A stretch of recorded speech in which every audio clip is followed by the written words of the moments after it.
Hi, hello friends. Nenu mi brother Rajesh. Today I welcome you all to our channel, that is GR1. Okay friends, in this video we are going to know about Article 17 of Indian Constitution. Article 17 of Indian Constitution గురించి మనం ఇవాళ నేర్చుకోబోతున్నాం. ఓకేనా? Article 17. Article 16 వరకు మనం already మన ఛానల్లో complete చేసుకున్నాం. Article 70 ఇప్పుడు మనం డిస్కస్ చేసుకోబోతున్నాం. ఓకేనా? Article 17. We are going to know about Article 17. We are going to know about Article 17. Article 17 ఏం చెబుతుంది? ఓకేనా? ఇండియన్ కాన్స్టిట్యూషన్లో ఆర్టికల్స్ ఉంటాయి. దాంట్లో ఆర్టికల్ 70 ఏం చెబుతుంది? ఆర్టికల్ 70 ఏం చెప్తుందంటే అన్టచబిలిటీ ఈజ్ అబాలిష్డ్. ఓకేనా? Untouchability is abolished and any action in any form which encourages the untouchability that will be considered as an offense, and a person who practices untouchability will be punishable in accordance with the law. దీని అర్థం ఏంటంటే untouchability అనేది abolish అయిపోయింది. ఓకేనా? Untouchability is abolished. That is a declarative statement. ఓకేనా? Declare చేస్తుంది. Article 17 declare చేస్తుంది. దీనికంటే ముందు మన హిస్టరీలోకి వెళ్తే అంటరానితనం, తక్కువ కులాలు ఎక్కువ కులాలు అనే ఒక ప్రాక్టీస్ ఉంటుండే. ఓకేనా? ఒక సోషల్ ప్రాక్టీస్ ఉంటుండే. సో తక్కువ కులాల వాళ్ళని ఆ పబ్లిక్ ఫెసిలిటీస్లో ఇంక్లూడ్ చేయకపోతుండే. లైక్ స్కూల్స్లలోకి రానివ్వకపోవడం, అందరూ వాటర్ తాగే చోటికి రానివ్వకపోవడం. ఓకేనా? ఇలాంటి కొన్ని సోషల్ ప్రాక్టీసెస్ ఉంటుండే. That is untouchability. ఓకేనా? మనకి ఇండిపెండెన్స్ వచ్చిన తర్వాత కూడా అండ్ ప్రెసెంట్ కూడా కొన్ని ప్లేసెస్లలో అన్టచబిలిటీని ప్రాక్టీస్ చేస్తారు. రిగార్డింగ్ క్యాస్ట్ పరంగా ప్రాక్టీస్ చేస్తారు. ఓకేనా? క్యాస్ట్ పరంగా ప్రాక్టీస్ చేస్తారు. దాన్ని అబాలిష్ చేయమంటుంది ఆర్టికల్ 17. ఓకేనా? Untouchability is abolished. ఓకేనా? Untouchability is abolished. ఏం చెప్తుంది? Untouchability is abolished. Untouchability is abolished. This is a declarative statement. Declarative statement అంటే కాన్స్టిట్యూషన్ డిక్లేర్ చేస్తుంది ఆల్రెడీ అన్టచబిలిటీ. అయితే ఈ అన్టచబిలిటీ పైన కాన్స్టిట్యూషన్లో 2 ఇన్వర్టెడ్ కామాస్ ఉంటాయి. ఓకేనా? అన్టచబిలిటీ ఈస్ అబాలిష్డ్ అంటే డిక్లేర్ చేస్తుంది, ఆల్రెడీ అబాలిష్ అయిపోయింది. And any practice of untouchability,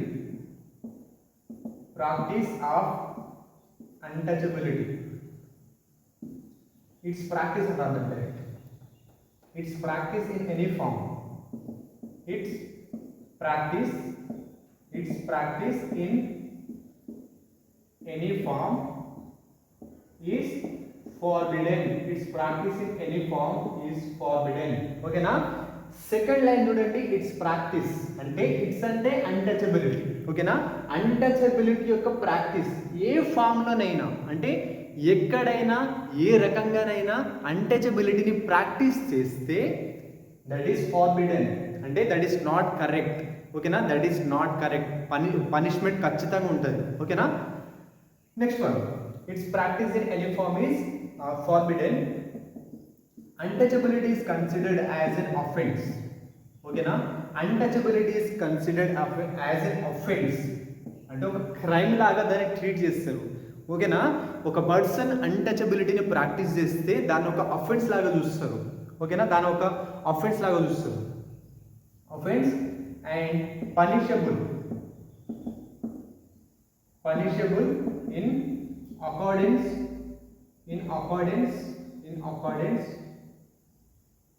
with law. ఓకేనా? అన్టచబిలిటీ పైన 2 ఇన్వర్టెడ్ కామర్స్ ఉన్నాయి, అది గుర్తుపెట్టుకోండి.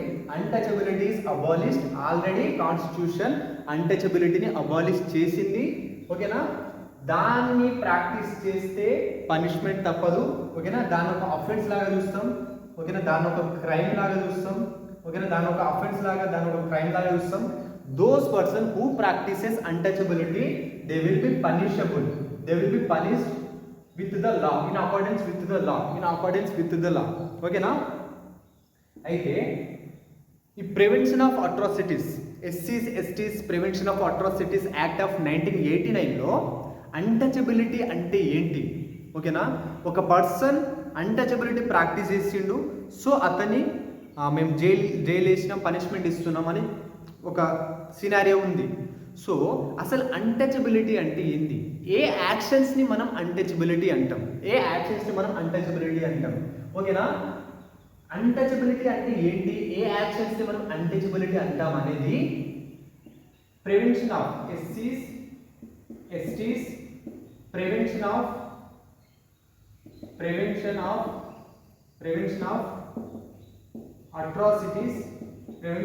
Atrocities act of 1989. ఈ యాక్ట్లో అన్టచబిలిటీ అంటే ఏంటి అని డిఫైన్ చేయడం జరిగింది. ఓకేనా, సో ఎవరైతే అన్టచబిలిటీని ప్రాక్టీస్ చేస్తారో వాళ్ళకి పనిష్మెంట్ అయితే తప్పదు. దట్ ఈస్ ఆర్టికల్ 17 చెప్పేది ఇది. ఓకేనా, అన్టచబిలిటీ అనేది అబాలిష్ అయిపోయింది, దాన్ని ఒక అఫెన్స్ లాగా చూస్తాం, దాని ఒక క్రైమ్ లాగా చూస్తాం. ఎవరైతే అన్టచబిలిటీని ప్రాక్టీస్ చేస్తారో వాళ్ళకి పనిష్మెంట్ తప్పదు. ఓకేనా, అయితే ఈ అన్టచబిలిటీ అనే వర్డ్కి డెఫినేషన్, మీనింగ్ కాన్స్టిట్యూషన్లోనైతే ఎక్కడ లేదు. ఓకేనా, not defined in constitution.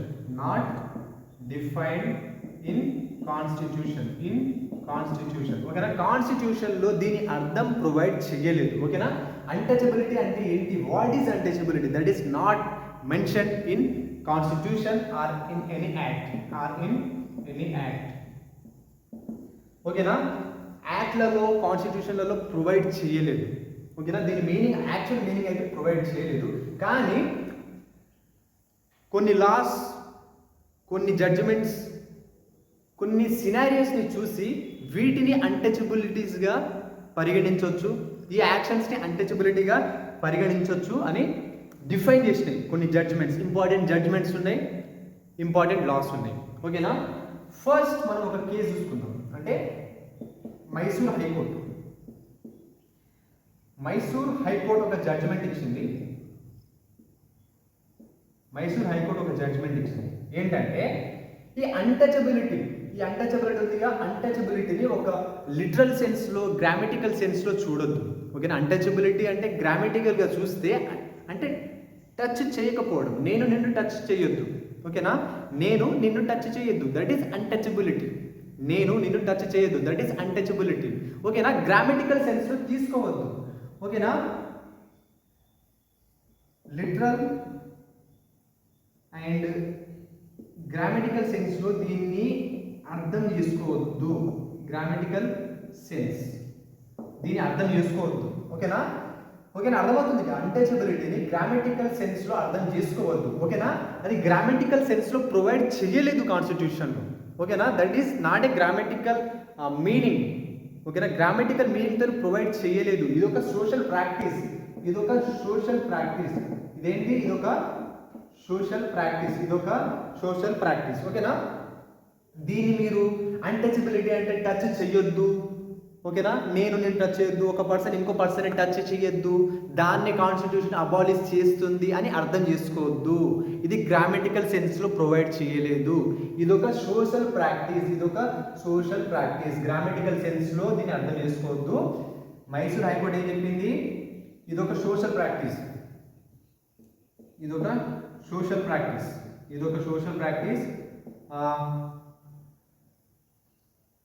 which treats some people of certain castes as inferior. అర్థమవుతుందా? కొన్ని కులాల వాళ్ళని, ఓకేనా, ఈ క్యాస్ట్లో పుట్టిన వాళ్ళంతా స్కూల్స్లోకి వెళ్ళొద్దు, ఈ క్యాస్ట్లో పుట్టిన వాళ్ళకంతా ఎడ్యుకేషనల్ రైట్స్ లేవు. ఓకేనా, వేరే క్యాస్ట్ వాళ్ళు చదువుకోవచ్చు కానీ ఈ క్యాస్ట్ వాళ్ళు చదువుకోవద్దు. నువ్వు ఈ క్యాస్ట్లో పుట్టినావు కాబట్టి నీకు ఈ స్కూల్కి వెళ్ళి చదువుకునే హక్కు లేదు, అలా డిస్క్రిమినేట్ చేయడం. ఓకేనా, ఆ సోషల్ ప్రాక్టీస్ని మనం అన్టచబిలిటీ అంటామని మైసూర్ హైకోర్టు జడ్జిమెంట్లో ఒక అన్టచబిలిటీకి డెఫినేషన్ ఇచ్చింది. ఓకేనా, ఎక్కువ కులాలు ఉంటాయి, తక్కువ కులాలు ఉంటాయి, అంటే సోకాల్డ్ ఎక్కువ కులాలు, సోకాల్డ్ తక్కువ కులాలు. ఓకేనా, ఈ ఎక్కువ కులాల వాళ్ళు ఈ తక్కువ కులాల వాళ్ళని ఇన్ఫీరియర్గా చూస్తారు. డిగ్నిటీని వాయిలేట్ చేస్తారు, ఓకేనా, వాళ్ళ డిగ్నిటీని వాయిలేట్ చేస్తారు, ఓకేనా, which treat some people of certain cats as inferior, ఓకేనా, ఇన్ఫీరియర్ అంటే తక్కువ చేసి చూడడం, ఓకేనా. ఫర్ ఎగ్జాంపుల్ ఒక విలేజ్లో ఒక బావి ఉంది, గ్రామంలో విలేజ్లో 10 క్యాస్ట్స్ ఉన్నాయి, 10 కులాలు ఉన్నాయి. దాంట్లో 9 కులాలు ఈ బావిని యూజ్ చేసుకోవచ్చు, కానీ ఒక్క కులం ఈ బావిని యూజ్ చేసుకోవద్దు అని ఆ విలేజ్ వాళ్ళ రూల్ ఉంది. ఎందుకంటే ఈ కులం వాళ్ళంతా ఇన్ఫీరియర్గా ట్రీట్ చేయబడిరు ఆ విలేజ్లో, ఇన్ఫీరియర్గా అంటే తక్కువగా, ఓకేనా, డిప్రెస్డ్ క్లాస్ అని ట్రీట్ చేయబడిరు, ఓకేనా. ఈ కులాల వాళ్ళంతా డిప్రెస్డ్ క్లాసెస్ వాళ్ళు, ఓకేనా. సో వాళ్ళు ఈ బావిలో మేమందరం వాటర్ యూజ్ చేస్తున్నాం, సో వాళ్ళు యూజ్ చేయొద్దు. వాళ్ళు ఒకవేళ యూజ్ చేస్తే అది పొల్యూట్ అయిపోతుంది, ఓకేనా. ఒకవేళ వీళ్ళు యూజ్ చేస్తే, ఈ కులం వాళ్ళు యూజ్ చేస్తే ఈ వెల్ పొల్యూట్ అయిపోతుందని ఈ కులాల వాళ్ళ నమ్మకం, ఓకేనా. ఇక్కడ ఈ సినారియోలో ఈ కులాల వాళ్ళని, ఈ ఒక కులం ఉందిగా, వీళ్ళని వాటర్ యూజ్ చేసుకొనివ్వట్లేదు ఈ బావి వాటర్. సో ఈ కులాల వాళ్ళు, ఈ ఒక కుల వాళ్ళు అన్టచబిలిటీని ఫేస్ చేస్తున్నారు, ఓకేనా. They were treated as untouchables by other castes, ఓకేనా. That is what untouchability defined in Mysore high court's judgement, ఓకేనా. మైసూర్ హైకోర్ట్ చెప్పింది ఇది, ఓకేనా. దాన్ని ఒక లిటరల్ సెన్స్లో, ఒక గ్రామటికల్ సెన్స్లో అర్థం చేసుకోకండి, అది ఆ పరంగా ప్రొవైడ్ చేయలేదు. అదొక సోషల్ ప్రాక్టీస్ మన హిస్టరీస్ నుంచి వస్తున్నాయి. అంటే కొందరు ఒక కులాల వాళ్ళని వాళ్ళ క్యాస్ట్ని ఆధారంగా చేసుకొని, వాళ్ళ బర్త్ని ఆధారంగా చేసుకొని, వీళ్ళు తక్కువ వాళ్ళు ఇన్ఫీరియర్, వాళ్ళు తక్కువ, వాళ్ళని మనం ఈ ఫెసిలిటీస్ నుంచి దూరం చేయాలని ట్రీట్ చేయడం, ఆ సోషల్ ప్రాక్టీస్ని అన్టచబిలిటీ అంటామని మైసూర్ హైకోర్ట్ ఒక డెఫినేషన్ ఇచ్చింది. అయితే ఫర్ ఎగ్జాంపుల్ ఒక ఊర్లో ఒక పర్సన్ ఏ ఉన్నాడు, పర్సన్ ఏ మర్డర్ చేసిండు. సో ఆ ఊరు వాళ్ళు ఏం చేసారంటే ఈ పర్సన్ ఏని విలేజ్లోకి రానివ్వకుండా చేసారు. విలేజ్లో ఏ రిలీజియస్ ఫెస్టివల్ అయినా ఈ పర్సన్ని అలో చేయలేదు. విలేజ్ బావి దగ్గర వాటర్ తాగడానికి ఈ పర్సన్ వస్తే అలో చేయలేదు. విలేజ్ స్కూల్లో ఈ పర్సన్కి రిలేటెడ్ చిల్డ్రన్ వాళ్ళకి ఎడ్యుకేషన్ ఇవ్వలేదు. దీన్ని కూడా అన్టచబిలిటీ అంటారా అంటే దీన్ని అన్టచబిలిటీ అనరు. అతను ఒక క్రైమ్ చేసిండు, ఇది ఒక క్రైమ్, అతను ఒక క్రైమ్ చేసిండు కాబట్టి ఇతన్ని విలేజ్ బయటికి వేసేసారు, ఓకేనా. అతన్ని క్యాస్ట్ పరంగా లేదా అతని రైట్స్ని ఎంజాయ్ చేయనీయకుండా, అతని రైట్స్ని వయలేట్ చేసి అతని విలేజ్ బయటికి పంపలేరు. అతను ఒక క్రైమ్ చేసిండు కాబట్టి అతని విలేజ్ బయటికి పంపారు. So this is not untouchability case. ఇక్కడ ఏమవుతుంది, వీళ్ళ యొక్క రైట్స్ని వాళ్ళు వేరే కులాల వాళ్ళు ఎంజాయ్ చేయనిస్తలేరు. అర్థమవుతుందా? ఈ కులాల వాళ్ళకు ఉన్న రైట్స్ అన్నీ ఎంజాయ్ చేస్తున్నారు, కానీ అన్టచబుల్స్గా ట్రీట్ అయిన కులాల వాళ్ళ యొక్క రైట్స్ని వాళ్ళు ఎంజాయ్ చేయట్లేదు. They are not enjoying their rights, ఓకేనా. They are not enjoying their rights, ఓకేనా. వీళ్ళు మాత్రం వాళ్ళ రైట్స్ని ఎంజాయ్ చేస్తారు, ఓకేనా. These people enjoy their rights, కానీ మిగతా పీపుల్, ఈ ఒక్క కులానికి చెందిన వాళ్ళు మాత్రం వాళ్ళ రైట్స్ని ఎంజాయ్ చేయట్లేదు, ఓకేనా.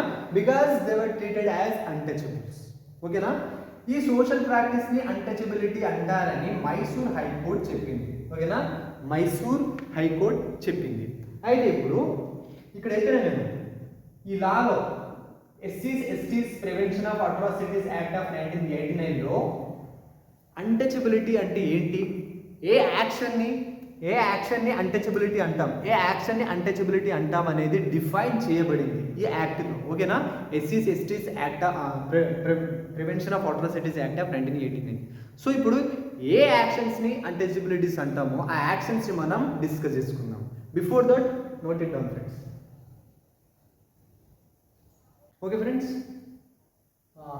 ఎస్టీస్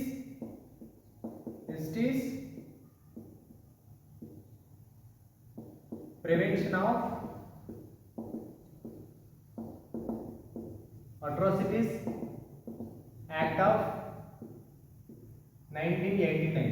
అయితే ఈ యాక్ట్లో అన్టచబిలిటీ అంటే ఏంటి, ఏ యాక్షన్స్ని మనం అన్టచబిలిటీ అంటాం అనేది డిఫైన్ చేయబడింది. సో ఒక నాన్ ఎస్సీ ఎస్టీ మెంబర్, మనం ఇప్పుడు కొన్ని యాక్షన్స్ డిఫైన్ చేస్తాం. ఎవరైతే ఒక ఎస్సీ కాని వ్యక్తి ఎస్సీ ఎస్టీల పైన ఈ యాక్షన్స్ చేస్తారో ఆ యాక్షన్ని మనం అన్టచబిలిటీ అంటాం. ఓకేనా. ఫస్ట్ థింగ్ ఏంటంటే, ఇప్పుడు ఒక పర్సన్ ఉన్నాడు, అతను ఎస్సీ కాదు ఎస్టీ కాదు, అతను వచ్చి కొన్ని ఇన్ఎడిబుల్ థింగ్స్ అంటే తినరానివి, అబ్నాక్సియస్ సబ్స్టెన్స్ అంటే మత్తు పదార్థాలు ఫోర్స్ చేసి ఒక ఎస్సీ లేదా ఎస్టీ మెంబర్కి తినిపిస్తుండు. అంటే ఒక పర్సన్, అతను ఎస్సీ అయినా ఎస్టీ అయినా కావచ్చు, అతను తినాలని అనుకోవట్లేదు, కానీ వేరే person who not belongs to SC or ST community అతను ఫోర్స్ చేసి తినిపిస్తుండు. ఆ సినారియోని మనం ఏమంటామంటే అన్టచబిలిటీగా డిఫైన్ చేస్తాం. ఓకేనా. నేను ఎస్సీ పర్సన్, ఈ పర్సన్, ఇక్కడ ఒక పర్సన్ ఉన్నాడు, ఇతను ఎస్సీ కాదు ఎస్టీ కాదు, కానీ నేను ఎస్టీ పర్సన్. నాకు ఎలాంటి మత్తు పదార్థాలు, ఎలాంటి తినరాని పదార్థాలు తినాలని లేదు, కానీ ఇతను వచ్చి నాకు ఇష్టం లేకున్నా ఇతను ఫోర్స్ చేసి నాకు తినిపిస్తుండు. ఓకేనా. ఫోర్స్ చేసి మత్తు పదార్థాలని, తినరాని పదార్థాలని నాకు తినిపిస్తుండు. ఆ యాక్షన్ని మనం ఏమంటాం, అన్టచబిలిటీగా డిఫైన్ చేస్తాం. ఓకేనా. Forcing a non-SC or ST member, non SC or ST అంటే ఎస్సీ ఎస్టీ కాని వ్యక్తి forcing SC or ST member to drink or eat the inedible అంటే తినరానివి, ఇన్ఎడిబుల్ అండ్ అబ్నాక్సియస్ అంటే మత్తు పదార్థాలు, అబ్నాక్సియస్ సబ్స్టెన్సెస్. అర్థమవుతుందా. ఒక ఎస్సీ లేదా ఎస్టీ వ్యక్తికి తనకి ఇష్టం లేకున్నా ఫోర్స్ చేసి ఈ తినరాని పదార్థాలను అతని మౌత్లోకి పెట్టడం, తినిపించడం, ఫోర్స్ చేయడం. ఓకేనా. దీన్ని మనం అన్టచబిలిటీగా డిఫైన్ చేయొచ్చు. సెకండ్ థింగ్, ఒక ఎస్సీ లేదా ఎస్టీ వ్యక్తి యొక్క ఇంటి యొక్క పరిసరాలలో, ఓకేనా, ఆ నైబర్హుడ్లో చెత్త చెదారాలు పడేయడం, అబ్నాక్సియస్ సబ్స్టెన్సెస్ పడేయడం, సివేజ్ పడేయడం, డమ్ ఎక్స్క్రీటా అక్కడ ప్లేస్ చేయడం, దాన్ని కూడా మనం అన్టచబిలిటీగా డిఫైన్ చేస్తాం. ఓకేనా. ఫర్ ఎగ్జాంపుల్, ఇక్కడ ఒక ఎస్సీ వ్యక్తి యొక్క ఇల్లు ఉంది, ఇతని ఇంటి లోపల అతనికి తెలియకుండా డమ్ ఎక్స్క్రీటా ప్లేస్ చేయడం, పడేయడం. ఓకేనా. వేస్ట్ ప్రొడక్ట్స్ని అతని ఇంటి చుట్టుపక్కల లేదా అతని ఇంటి లోపల పడేయడం, వేస్ట్ ప్రొడక్ట్స్ని. ఓకేనా. సివేజ్ అంటే చెత్త, ఇతని ఇంటి దగ్గర లేదా పరిసరాలలో పడేయడం. ఓకేనా. Dump excreta, waste product, sewage. ఓకేనా. In the premises of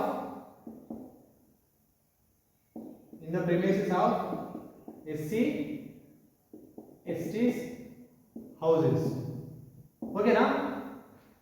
SC ST వ్యక్తులు ఉంటారుగా, వాళ్ళ ఇంటి చుట్టూ లేదా వాళ్ళ ఇంటి లోపల వేస్ట్ ప్రొడక్ట్స్ని పడేయడం, సివేజ్ పడేయడం, ఎక్స్క్రీటా, డంప్ ప్రొడక్ట్స్ వాటిని పడేయడం, ఈ యాక్షన్ని కూడా మనం అన్టచబిలిటీగా ట్రీట్ చేస్తాం. ఓకేనా. దీన్ని కూడా అన్టచబిలిటీగా ట్రీట్ చేస్తాం. వాళ్ళ ఇంటి లోపల పడేయచ్చు లేదా ఇంటి చుట్టుపక్కల కూడా పడేయచ్చు. That is also considered as a untouchability. Third thing ఏంటంటే, ఈ ఎస్సీ ఎస్టీ వ్యక్తుల యొక్క క్లాత్స్ రిమూవ్ చేసి, ఫోర్స్ చేసి క్లాత్స్ రిమూవ్ చేసి వాళ్ళ బాడీ పైన పెయింట్ చేయడం లేదా వాళ్ళని హార్మ్ చేయడం. ఓకేనా. వాళ్ళ మీసాలు తీసేయడం, వాళ్ళ జుట్టు తీసేయడం, that is also considered as a untouchability. ఓకేనా. Forcibly removing the clothes of SC ST member and painting on their bodies, వాళ్ళ బాడీస్ మీద పెయింట్ చేయడం, painting on their bodies, removing moustaches అంటే మీసాలు తీయడం, అండ్ మేకింగ్ దేమ్ బాల్డ్ జుట్టు తీసేయడం, making them bald, and commenting on their body parts, commenting on their body parts or harming their body parts, వాళ్ళ body parts ని harm చేయడం. ఓకేనా, ఇది కూడా అన్టచబిలిటీ కిందకి వస్తుంది. నెక్స్ట్ థింగ్, వాళ్ళ కల్టివేటెడ్ ల్యాండ్స్ ని ఇల్లీగల్ గా కబ్జా చేయడం. Cultivated lands of SC ST members illegally taken off by any non-SC ST member, any non-SC ST member. అర్థమవుతుందా? ఒక ఎస్సీ లేదా ఎస్టీ వ్యక్తి వాళ్ళ దగ్గర ఒక కల్టివేటెడ్ ల్యాండ్ ఉంది, దాన్ని ఇల్లీగల్గా కబ్జా చేయడం. ఓకేనా, that is also considered as untouchability. ఓకేనా, చూడండి, ఒక ఎస్సీ వ్యక్తిని ఫోర్స్ చేసి అబ్నాక్సియస్ సబ్స్టెన్స్ని, తినరాని సబ్స్టెన్స్ని తినిపియడం, వాళ్ళ ఇంటి చుట్టూ లేదా ఇంటి లోపల dump excreta, waste products, sewage పడేయడం, తర్వాత వాళ్ళ క్లాత్స్ని రిమూవ్ చేసి వాళ్ళ బాడీ పార్ట్స్ని హార్మ్ చేయడం, బాడీ పార్ట్స్ మీద పెయింటింగ్ చేయడం, వాళ్ళ మస్టకేస్ తీసేయడం, వాళ్ళ గుండు తీయడం, that is consider as untouchability. తర్వాత వాళ్ళ కల్టివేటెడ్ ల్యాండ్స్ని ఇల్లీగల్గా కబ్జా చేయడం, that is also considered as untouchability. ఓకేనా, that is by the prevention of atrocities act of 1989. ఓకేనా, ఈ యాక్ట్ పరంగా ఈ యాక్షన్స్ని అన్టచబిలిటీ యాక్షన్స్గా డిఫైన్ చేయడం జరిగింది. ఓకేనా, okay friends, note it down. Okay friends, one another important, ఒకటి కాదు ఇంకా 2-3 కేసెస్ ఉన్నాయి. దేవరాజయ్య వర్సెస్ బి పద్మన్న. ఈ కేసులో మద్రాస్ హైకోర్టు తీర్పు ఏమి ఇచ్చిందంటే అన్టచబిలిటీ అనేది ఒక సోషల్ ప్రాక్టీస్. ఓకేనా, దాన్ని లిటరల్ సెన్స్లో లేదా గ్రామటికల్ సెన్స్లో తీసుకోవద్దు. ఇది కూడా సేమ్ అయిపోయింది. లిటరల్ సెన్స్లో అండ్ గ్రామటికల్ సెన్స్లో అన్టచబిలిటీని అర్థం చేసుకోవద్దు. ఓకేనా, అన్టచబిలిటీ యొక్క డెఫినేషన్ చెప్తుంది. ఓకేనా, లిటరల్ సెన్స్లో గ్రామటికల్ సెన్స్లో దాన్ని అర్థం చేసుకోవద్దు. అన్టచబిలిటీ, డ్యూటీ అంటే అన్టచబిలిటీ, ఇదొక సోషల్ ప్రాక్టీస్.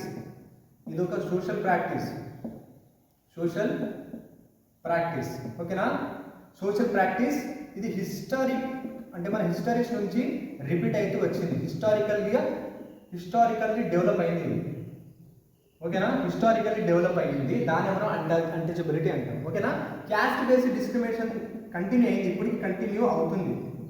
ఓకేనా, దీన్నే మనం అన్టచబిలిటీగా డిఫైన్ చేస్తున్నాం with the Devarajaiah versus B Padmanna Madras high court ఇచ్చిన జడ్జిమెంట్ ప్రకారం.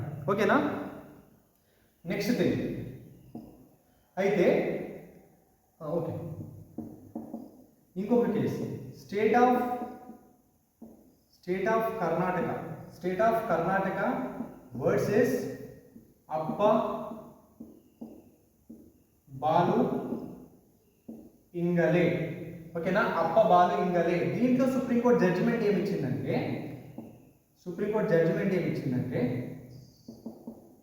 ఎస్సీ జడ్జిమెంట్, అన్టచబిలిటీ అనేది ఒక ఎక్స్టెన్సివ్ ఫార్మ్ ఆఫ్ స్లేవరీ. అంటే బానిసత్వం ఉంటుందిగా, దాన్ని ఎక్స్టెండ్ చేస్తేనే అన్టచబిలిటీ. బానిసత్వం అంటే తెలుసు కదా, వేరేల కోసం బతకడం, వాళ్ళు ఏం చెప్తే అది పడవడం. ఓకేనా, వాళ్ళు ఎంత కొట్టినా క్వశ్చన్ చేయకపోవడం, దట్ ఈస్ బానిసత్వం, స్లేవరీ. ఓకేనా, అయితే ఈ state of Karnataka versus Appa Balu Ingale కేసులో సుప్రీంకోర్టు జడ్జిమెంట్ ఏమి ఇచ్చిందంటే UT is nothing but the extension extension of slavery plus that is caste based discrimination. వీటిని అన్టచబిలిటీ అంటామని ఈ కేసులో సుప్రీంకోర్టు జడ్జిమెంట్ ఇచ్చింది. So caste based discrimination that comes under untouchability and extensive form of slavery ఇవి untouchability కిందకి వస్తాయి. Caste based discrimination అంటే మీకు తెలుసు, అప్పర్ క్యాస్ట్ ఉంటాయి, లోవర్ క్యాస్ట్ ఉంటాయి. ఈ అప్పర్ క్యాస్ట్ వాళ్ళను ఈ లోవర్ క్యాస్ట్ వాళ్ళని ఇన్ఫీరియర్గా చూస్తారు, వీళ్ళకి ఇష్టం వచ్చినట్టు వీళ్ళతో పనులు చేపించుకుంటారు, వీళ్ళకి ఇష్టం వచ్చినట్టు వీళ్ళని ట్రీట్ చేస్తారు, చాలా తక్కువ చేసి చూస్తారు. ఓకేనా, వీళ్ళ ఫెసిలిటీస్ని, వీళ్ళ పబ్లిక్ ఫెసిలిటీస్ని వీళ్ళు ఎంజాయ్ చేయనివ్వరు. ఓకేనా, ఈ అప్పర్ క్యాస్ట్ వాళ్ళు, ఓకేనా, అప్పర్ క్యాస్ట్ వాళ్ళు లోవర్ క్యాస్ట్ వాళ్ళని వాళ్ళ రైట్స్ని ఎంజాయ్ చేయనియరు. ఓకేనా, ఈ అప్పర్ క్యాస్ట్ వాళ్ళు ఈ లోవర్ క్యాస్ట్ వాళ్ళ యొక్క రైట్స్ని ఎంజాయ్ చేయనియరు. ఓకేనా, వీళ్ళ రైట్స్ని వయలేట్ చేస్తారు, లోవర్ క్యాస్ట్ పీపుల్ యొక్క రైట్స్ని వయలేట్ చేస్తారు. ఎవరు? ఈ అప్పర్ క్యాస్ట్ వాళ్ళు. ఓకేనా, that is in the state of Karnataka versus Appabalu Ingale case. ఓకేనా, extensive form of slavery and caste based discrimination ఈ రెండింటిని అన్టచబిలిటీగా డిఫైన్ చేసింది సుప్రీంకోర్టు. ఓకేనా, okay, next one. Okay, union of people's democratic rights versus union of India. ఓకేనా, ఇదొక కేసు, union of people's democratic rights versus union of India. ఓకేనా, ఈ కేసులో సుప్రీంకోర్టు జడ్జిమెంట్ ఏమి ఇచ్చిందంటే article 17 prohibition or abolition of untouchability. ఓకేనా, ఎవరైనా సరే కొందరు ప్రైవేట్ ఇండివిజువల్స్ ఉంటారు, ప్రైవేట్ ఇండివిజువల్స్ అంటే మనమే, ఆర్డినరీ పీపుల్. ఓకేనా, ఆర్డినరీ పీపుల్ని కూడా ఇంక్లూడ్ చేసుకుంటుంది. ఓకేనా, ఆర్టికల్ 17 ఆల్సో అప్లికేబుల్ అగేన్స్ట్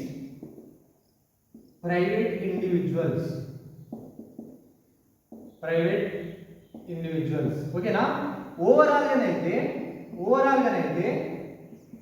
అందరిపైన అప్లై అవుతుంది, ప్రైవేట్ పీపుల్ పైన అండ్ పబ్లిక్. ఇక్కడ ప్రైవేట్ ఇండివిజువల్స్ అనాలి, private individuals and public figures అందరిపైన ఆర్టికల్ 17 ఓవరాల్గా అయితే అప్లై అవుతుంది. ఈ కేసులో మాత్రం ప్రైవేట్ ఇండివిజువల్స్ని కూడా ఇంక్లూడ్ చేసుకున్నది. ఓకేనా, ప్రైవేట్ ఇండివిజువల్స్ అంటే ఎవరు కాదు, మనమే, ఆర్డినరీ పీపుల్నే మనం ఏమంటాం, ప్రైవేట్ ఇండివిజువల్స్ అంటాం. పబ్లిక్ ఫిగర్స్ అంటే ఫేమస్ పీపుల్. ఓకేనా, ఫేమస్ పీపుల్. ఇప్పుడు నువ్వు ఒక స్ట్రీట్లో వాక్ చేస్తున్నావు, ఎవరైనా నీ ఫోటో తీసుకున్నారు, అప్పుడు నువ్వేమంటావు, అతనితోని కొంచెం ఆర్గ్యుమెంట్స్ చేస్తావు, why you are taking my pictures అని. ఓకేనా, కానీ ఇక్కడ ఫేమస్ పీపుల్ వాళ్ళు నడుస్తున్నప్పుడు కొన్ని వేల కెమెరాస్ వాళ్ళపైన ఉంటాయి, వాళ్ళ ఫోటోస్ తీసుకుంటారు, పిక్చర్ తీసుకుంటారు, అండ్ వాళ్ళు క్వశ్చన్స్ చెయ్యరు. ఓకేనా, అలాంటి ఫేమస్ పీపుల్ని ఎవరైతే పబ్లిక్ ఐలో ఎప్పటికీ ఉంటారో, like Virat Kohli, prime minister, president, famous movie stars, ఓకేనా, వాళ్ళు పబ్లిక్ ఫిగర్స్. ప్రైవేట్ ఇండివిజువల్స్ అంటే నార్మల్ పీపుల్, వాళ్ళకి ఎక్కువ రికగ్నిషన్ ఉండదు. నార్మల్, నేను, నువ్వు, ఒక ర్యాండమ్ స్ట్రీట్లో ఒక వ్యక్తి, ఒక షాప్ కీపర్. ఓకేనా, ఫేమస్ అంటే movie stars, cricketers, prime minister, etcetera, ఇంకా చాలా మంది ఉంటారు. ఆర్డినరీ పీపుల్ అంటే మనమే, ర్యాండమ్ పీపుల్. ఓకేనా, ర్యాండమ్ పీపుల్. ఈ కేసులో ఏమైందంటే ఆర్టికల్ 17 ప్రైవేట్ ఇండివిజువల్స్కి అగేన్స్ట్గా కూడా ఇంక్లూడ్ చేసారు. ఓకేనా, ఇంక్లూడ్ చేసారు. ఓకే, దీంతో పాటు స్టేట్ ఒక డ్యూటీ ఇచ్చారు. State has a duty to protect people's rights. ఓకేనా, to prevent the violation of these rights, to prevent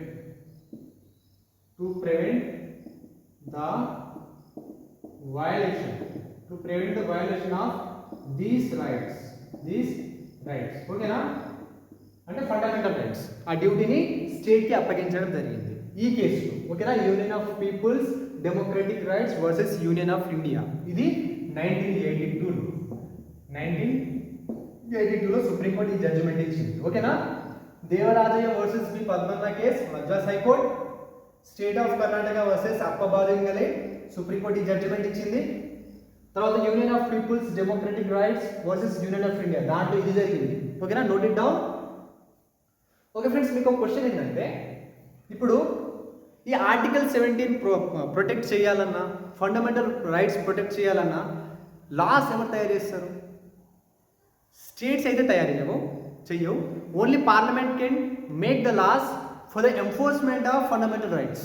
fundamental రైట్స్ని ఎంఫోర్స్ చేయాలంటే only parliament can make the laws. ఓకేనా, that is by article 35. Next అదే discuss చేసుకోబోతున్నాం. Until then note it down.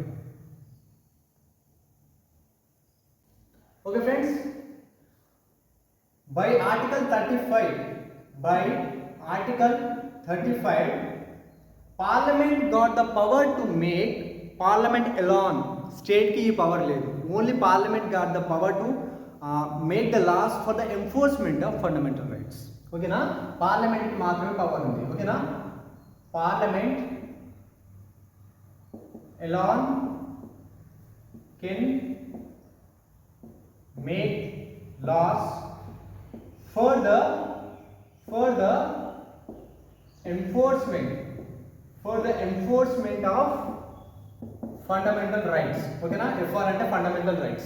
Okay na, article 35 ప్రకారం ఈ fundamental rights ని enforce చేసే హక్కు, అంటే ఎన్ఫోర్స్ కావడానికి లాస్ తయారు చేసే హక్కు, ఇలాంటి బెటర్. ఓకేనా, ఈ ఫండమెంటల్ రైట్స్ ఎన్ఫోర్స్ కావాలి, ప్రజల్లోకి వెళ్ళాలి, వాటి కోసం లా తయారు చేయాలి. ఎవరికి ఆ రైట్ ఉంది? Only parliament has that power. Only parliament alone, state don't have. Only parliament alone has the power to make laws for the enforcement of fundamental rights. And fundamental rights article 14 నుంచి 35 వరకు ఉన్నాయి. ఓకేనా, article 17 is a part of fundamental rights. For the enforcement of article 17, parliament till now made 3 laws. Okay na, 3 laws తయారు చేసింది for the enforcement of fundamental rights. First one, protection of civil rights, Act of 1955. Next one, protection of civil liberties, Act of 1976. Next one, STs prevention of atrocities, STs prevention of atrocities, Act of 1989. ఇప్పటి వరకు article 17 ని enforce చేయడానికి parliament ఈ 3 loss ని తయారు చేయడం and apply చేయడం జరిగింది, ఇంప్లిమెంట్ చేయడం జరిగింది. ఓకేనా, చూడండి ఇక్కడ ఆర్టికల్ 14 నుంచి ఆర్టికల్ 18 వరకు ఈ ఆర్టికల్స్ యొక్క మెయిన్ ఉద్దేశం ఏంటంటే రైట్ టు ఈక్వాలిటీ. ఓకేనా, రైట్ టు ఈక్వాలిటీ, అందరినీ ఈక్వల్గా ట్రీట్ చేయడం. అయితే సొసైటీలో అన్టచబిలిటీ, డిస్క్రిమినేషన్ అనేది ఎక్కువ అయితే కొన్ని క్లాసెస్ ఆఫ్ పీపుల్ వాళ్ళు అన్ఈక్వల్గా ట్రీట్ అవ్వబడతారు, వాళ్ళ యొక్క రైట్స్ వైలేట్ అవుతాయి. సో రైట్ టు ఈక్వాలిటీని ప్రమోట్ చేయడానికి, ఈ రైట్ టు ఈక్వాలిటీని ప్రమోట్ చేయడానికి తీసుకొచ్చిందే ఆర్టికల్ 17. రైట్ టు ఈక్వాలిటీని ప్రమోట్ చేయడానికి తీసుకొచ్చిందే ఆర్టికల్ 17. ఓకేనా, చూడండి. Okay, this is what article 17 promotes the right to equality. Article 17 promotes the right to equality. ఓకేనా, అయితే 13th constitutional amendment of American constitution. ఓకేనా, American కాన్స్టిట్యూషన్లో 13th constitution amendment జరిగింది, constitutional amendment జరిగింది. దీంట్లో వాళ్ళు ఏం చేశారంటే ది అబాలిషన్ ఆఫ్ స్లేవరీ. ఓకేనా, వాళ్ళు స్లేవరీని అబాలిష్ చేయడం జరిగింది. ఓకేనా, స్లేవరీని అబాలిష్ చేయడం జరిగింది. అయితే state of Karnataka versus Appa Balu Ingale కేసులో అన్టచబిలిటీ అంటే స్లేవరీ అని డిఫైన్ చేయడం జరిగింది. సో మనం స్లేవరీని అబాలిష్ చేసినాం. ఇక్కడ చూడండి 13th constitutional amendment of American కాన్స్టిట్యూషన్లో కూడా వాళ్ళు కూడా స్లేవరీని అబాలిష్ చేసిరు. సో ఈ amendment this is closely related